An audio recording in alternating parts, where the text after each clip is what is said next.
Bom dia, prezados telespectadores da TV Candidez. É com muita alegria que nesse sábado, por esta manhã, o programa Nova Era, mas uma das suas edições, de que é uma realização da AME, da Aliança Municipal Espírita de Divinópolis, com a coprodução do CEP, Centro de Estudos e Pesquisa Espírita, tem o imenso prazer de trazer para todos vocês, telespectadores da TV Candidez, mais uma edição do seu programa Nova Era. Hoje, a continuidade daquela temática que nós iniciamos no sábado passado. Cultos, ritos e celebrações religiosas. Nós fizemos a nossa primeira parte e prometemos agora, nesse sábado, fazermos a segunda parte dessa temática que considero de suma importância para todos nós. A nossa bibliografia é a de sempre, que é o Evangelho segundo o Espiritismo e o livro Obras Póstumas, de Allan Kardec. No programa passado, nós fizemos a primeira parte, contando um pouco da história do surgimento do batismo. Por João Batista, essa prática que foi simbolizada aí por algumas religiões tradicionais como sendo o batismo pela água. Quando nessa passagem aqui, Jesus disse a Nicodemos: em verdade, digo-te, se o homem não renasce da água e do Espírito, ele não pode entrar no reino dos céus, no reino de Deus. O que é nascido da carne é carne. O que é nascido do Espírito é Espírito. Não te admires que eu te haja dito isso? Se é preciso que nasças de novo. O Espírito sopra onde quer e ouves a sua voz, mas não sabes de onde ele vem, nem para onde ele vai. O mesmo se dá com todo homem que é nascido do Espírito. Então, nesse colóquio de Nicodemos com Jesus, como pode, mestre, o homem já velho entrar no ventre da sua mãe e nascer de novo? Quer dizer, nascer pela segunda vez. Jesus então disse: se o homem não renasce da água e do Espírito, não poderia entrar no reino de Deus, menos ainda no reino dos céus. Então, esse simbolismo aqui da água e do Espírito foi tomado pelas religiões tradicionais como mergulho na água, como o derramar a água na cabeça da criança, como símbolo de redenção, de purificação do corpo, purificação da alma. Então respondeu Nicodemos a Jesus: como pode fazer isto? E como pode isso se fazer? Jesus lhe observou: pois que és mestre em Israel, ignoras essas coisas?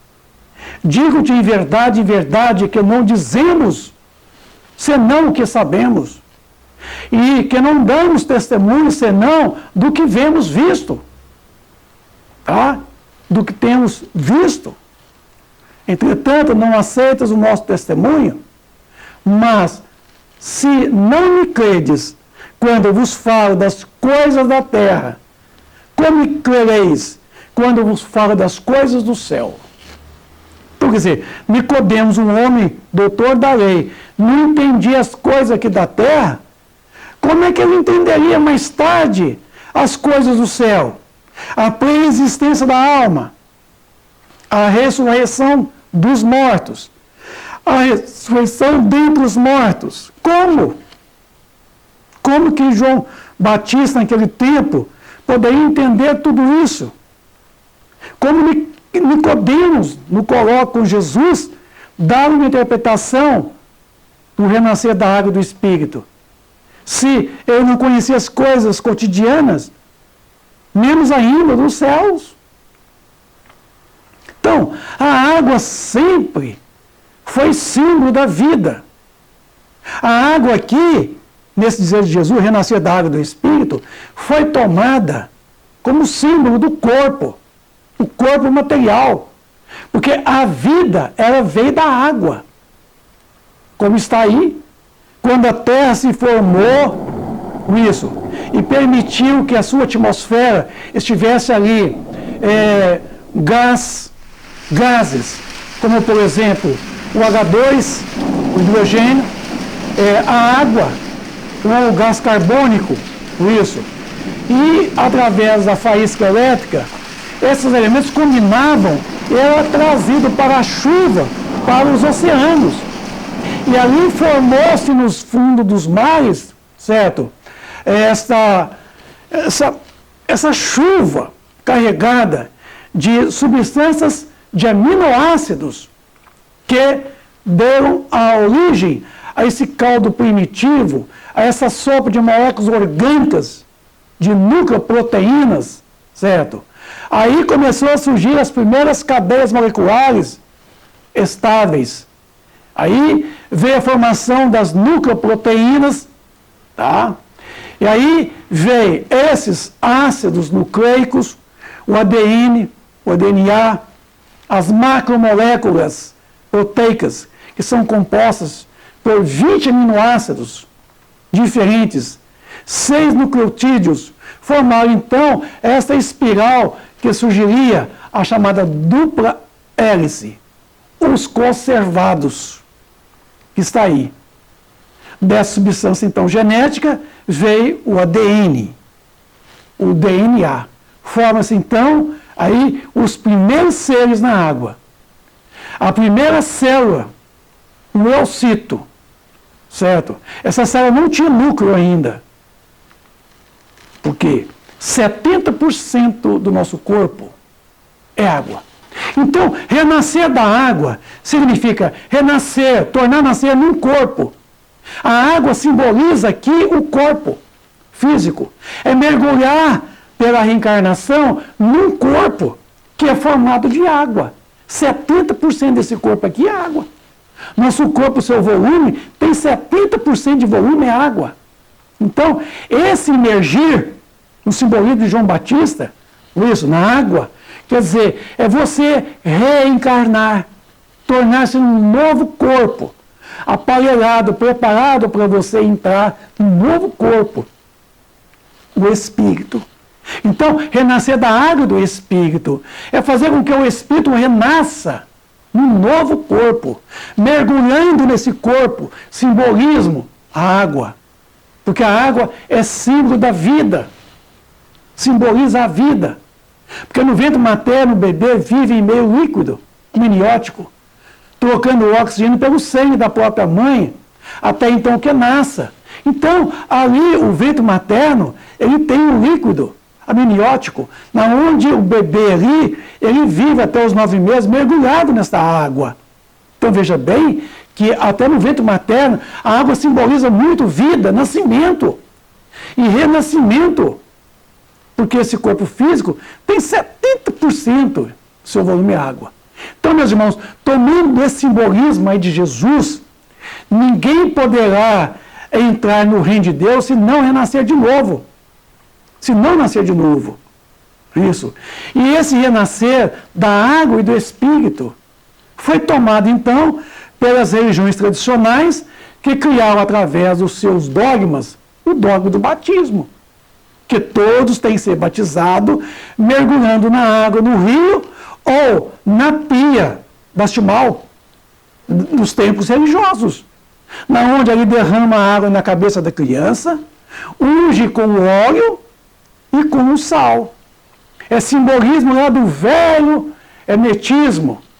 Hermetismo lá 3.500 anos antes de Cristo, na onde havia esse simbolismo hermético. Então, são práticas que são adotadas pelas religiões que, na verdade, não significam muita coisa. Então, esse batismo é mais ou menos assim, conforme acontece esse culto do batismo das religiões tradicionais. Na doutrina espírita, nós não adotamos o batismo. Eu fui no livro Consolador de Emmanuel, na questão 298, e perguntou Chico Xavier ao Emmanuel: considerando que as religiões invocam o Evangelho de Mateus para justificar a necessidade do batismo em suas características cerimoniais, como deverá proceder o espiritista em face desse assunto? É conforme já foi dito, né? Como Mateus falou, né? Eu vou batismo em água, mas este que virá depois de mim, quer dizer, depois de João Batista, ele vos batizará em espírito e fogo. Quer dizer, renascimento num novo corpo, num processo expiatório, num processo provacional. Isso. Como é que nós, espíritas, procedemos diante dessa prática do batismo pela água? Emmanuel, então, disse: os espiritistas sinceros na sagrada missão da paternidade devem compreender que o batismo aludido no Evangelho é o da invocação das bênçãos divinas, para quantos a ele se reúnem no Instituto Santificado da Família. Quer dizer, renascimento ali, através da família, longe de quaisquer cerimônias de natureza religiosa, que possam significar uma continuação do chamado feiticismo, né? Fetichismo da Igreja Romana antiga, que se aproveitou do simbolismo evangélico para a chamada venda dos sacramentos. Então, isso está preso lá atrás.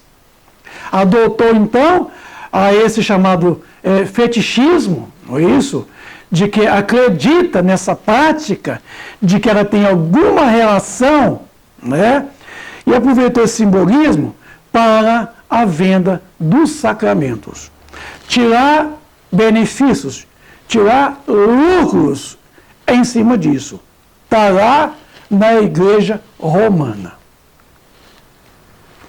O Espiritismo deve entender o batismo como o apelo ao seu coração ao Pai misericordioso, para que os seus esforços sejam santificados no trabalho de conduzir as almas e das confiadas no Instituto da Família, compreendendo além do mais de que esse ato de amor e de compromisso divino deve ser continuado por toda a vida, na renúncia, no sacrifício em favor da perfeita cristianização dos filhos, no apostolado do trabalho e da dedicação.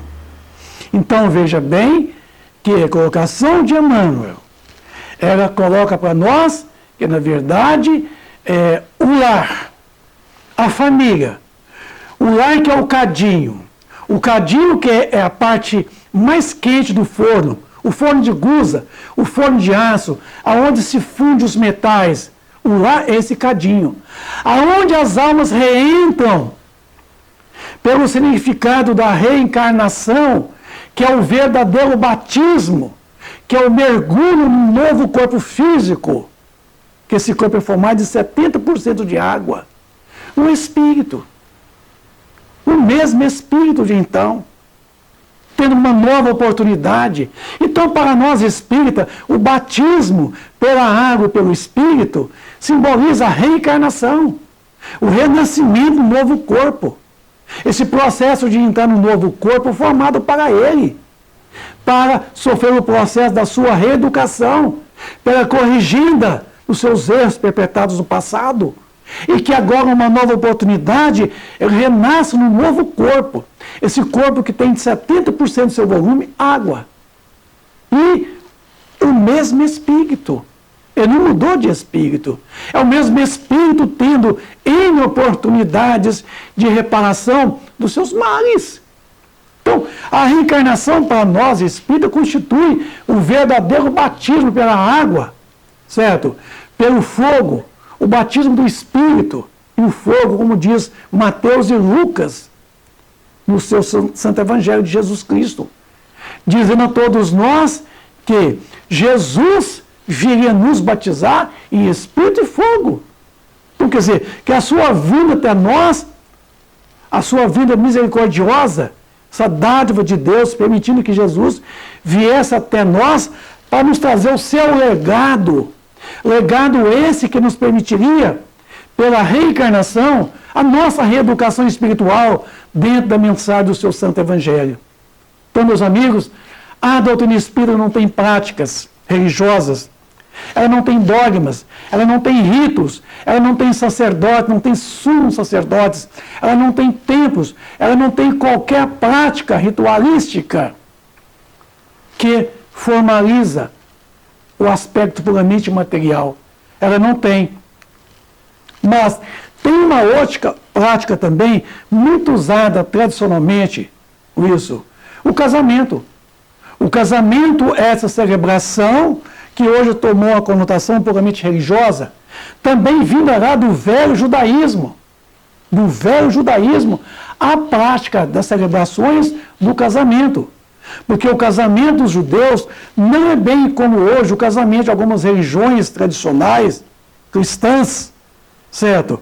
Que tem todo um paramento, que tem todo um encantamento que se fundamenta em cima da beleza, da formosura, em cima do enfeite, da aparência. Então, o casamento judaico, antigamente, era bem diferente do casamento hoje tradicional das religiões tradicionais. Bem diferente.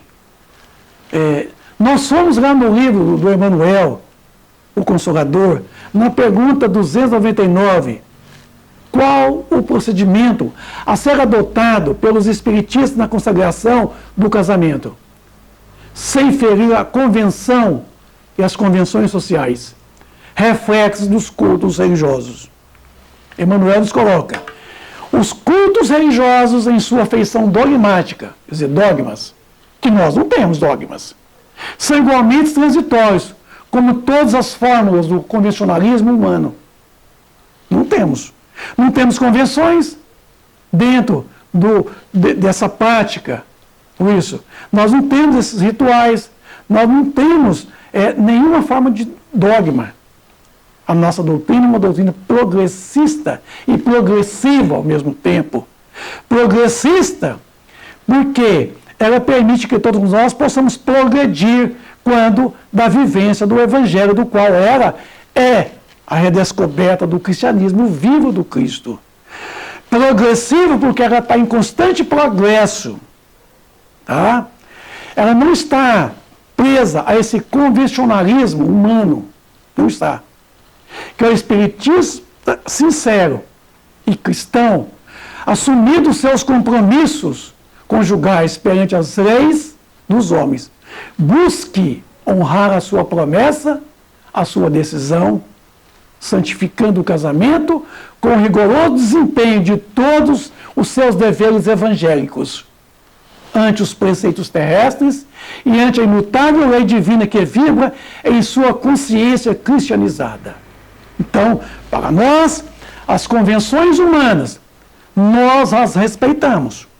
Respeitamos o Código Civil, da qual onde está inserido o casamento civil. Essa prática cívica, essa prática puramente humana. Mas nós não temos no movimento espírita essa prática ritualística, essas pompas, esses enfeites, essas dedicações que muitas vezes são provisórias. Para nós o casamento é união de desigualdade. O casamento para nós é união de almas e não de corpos, porque a união de corpos é acasalamento. E casamento não é união simplesmente de corpos, é união de almas. Porque casamento é união de almas, de pessoas diferentes. Não é união de igualdade. Portanto, com o casamento se une gêneros diferentes. Homem, mulher, marido, esposa, quer dizer, gêneros diferentes. É esta união que é consagrada pela lei divina, quando nos foi dito: o que Deus une, os homens não separam. Por quê? Aquilo que se une diante das leis divinas, com respeito mútuo, com fidelidade, com compartilhamento, com fidelidade, com compromisso, certo? Nenhuma lei humana separaria os cônjuges. Portanto, que para nós o casamento é essa celebração diária, onde os cônjuges assumem um compromisso afetivo, físico, moral e espiritual, diante das convenções humanas, mas também diante da própria consciência. Portanto, que casamento, certo? Eu sempre falo, é como se fosse um jogo de futebol, que são dois times jogando para ganhar. Só que no casamento não se joga para ganhar. No casamento se joga para empatar. Então no casamento é empate. Porque são dois gêneros que ali assumiram um compromisso de um assumir com o outro o seu crescimento espiritual. Compartilhamento. Então o casamento é compromisso.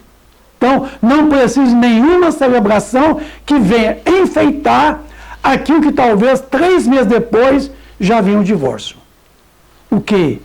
A lei divina une. Quer dizer, quando se unem os sentimentos, quando se casam as almas, as leis humanas, que são provisórias, que são temporárias, jamais separaria este casal. Portanto que nós podemos sim, temos a celebração cívica do casamento. Nós podemos sim, nós como espíritas, fazemos as celebrações dos nossos filhos, a celebração cívica, na onde você presta testemunho para a comunidade de que o teu filho ou tua filha, com o filho do outro, estão naquele momento ali se unindo de forma permanente e duradoura, a união matrimonial. Ali é um testemunho, certo?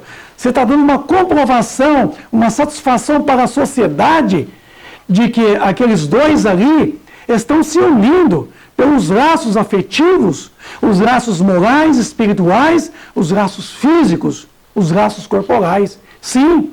Então, é uma celebração cívica, aonde não tem a conotação de segregação religiosa a esta religião ou a outra religião. Não tem. Eu, por exemplo, eu sou um celebrante há mais de 25 anos. Quantas celebrações cívicas eu já realizei? Dezenas, talvez centenas delas. Já fiz celebrações cívicas de espíritas, de protestantes, de católicos, de ateus. Quer dizer, é uma celebração neutra, onde a gente não segrega nenhuma religião e nem existe casamento espírita. Existe casamento de espíritas, porque o casamento não é somente a parte da celebração religiosa. O casamento, como eu já disse, é a união permanente de dois seres desiguais, é a união de desigualdade. O casamento é de almas. Então, as celebrações que é feita por uma religião e por outra, certo? É que cada um enfoca segundo o seu ponto de vista de análise. Como a doutrina espírita não tem ritos, não tem dogmas, não tem celebrações, não tem cerimônias, nós não temos, então, a celebração do casamento no centro espírita. Se alguém faz por aí, faz por conta própria. Se alguém faz o batismo lá no centro espírita, faz por conta própria. Mas na doutrina espírita não tem nenhum ensino de cultos, de ritos, de dogmas, cerimônias. Não temos. Então, prezados amigos do Ideal Espírita, telespectadores da TV Candidez, o programa Nova Era está trazendo para vocês esse assunto na tentativa de poder desmistificar para todos vocês de que no movimento espírita nós não temos essas práticas que outras religiões adotam de comum. Nós não temos essas práticas. Porque essas práticas, de uma forma ou de outras, elas pertencem a religiões tradicionais, certo? Dogmáticas, religiões que têm cultos, que têm ritos, certo? Que têm dogmas, religiões ortodoxas. E nós não temos a ortodoxia. A doutrina espírita é uma doutrina de responsabilidade individual, é uma doutrina de livre escolha. Não obriga você a isto ou aquilo. Nós não temos as proibições na doutrina, mas temos a educação. Ela não proíbe, ela não diz que não pode isso, que não pode aquilo. Ela disse e ela fala o que devemos fazer e como devemos fazer. É isso que é importante na doutrina espírita. Portanto, que o programa Nova Era, ele traz nesse sábado, na sua segunda parte, certo? Dizendo que nós não temos, então, a essas práticas, esses cultos, essas celebrações religiosas que são adotadas por tantas outras religiões. Mas que, de uma forma ou de outra, nós podemos ter, sim, celebrações cívicas do casamento dos nossos filhos. E que nós também poderíamos ir também a outras celebrações religiosas.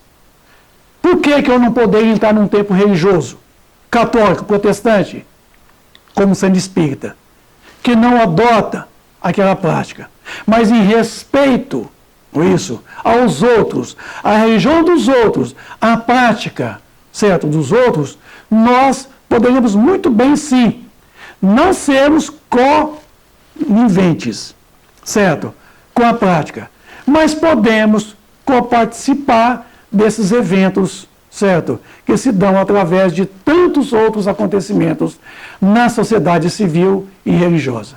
Então o programa Nova Era chega ao seu sábado, trazendo a vocês mais essa mensagem linda sobre os ritos, os dogmas, as celebrações religiosas de que nós não detemos na doutrina espírita. Meus amigos do Ideal Espírita, é com muita alegria que o sábado seja repleto de muita paz para todos vocês, de muita alegria, e que nós possamos voltarmos aqui no próximo sábado, através da TV Candidez, às 9h30 da manhã, o programa Nova Era, uma nova edição para todos vocês. Um bom sábado, fiquem na companhia de Jesus. Obrigado.